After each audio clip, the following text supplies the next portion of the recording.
fuel to the motor. This is about 50-50 gasoline and alcohol to make it easier to start. It won't be so bad if it's really cold this morning. But I'll have to keep squeezing a little fuel in it until the pump and all the injectors start feeding enough fuel.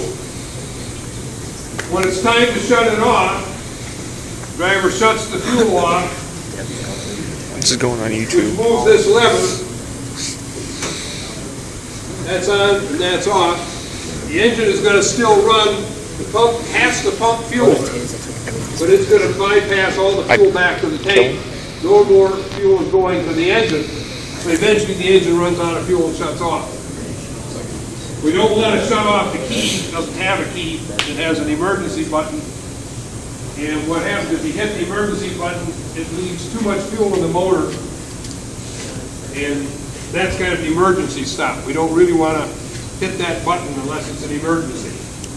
Normally what would happen with an alcohol motor is just run a lot of alcohol in the engine. We have to take all the spark plugs out, roll the motor over to make sure there's no fuel in there so we don't try to compress a liquid and hydrogen. All right.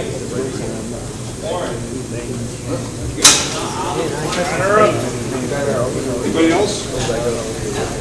Any other questions before we fire it up?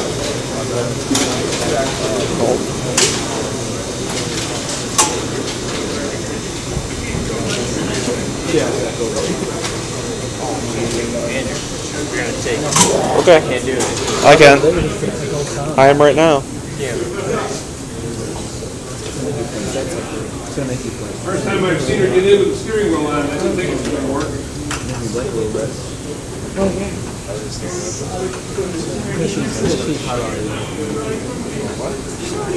I'm already at 2 minutes.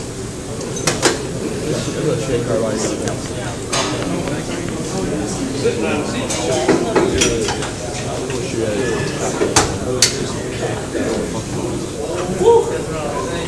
All right, cooling off. First thing we're going to do is crank it until she sees oil pressure.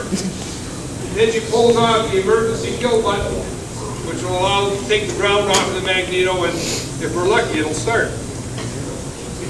If we're lucky.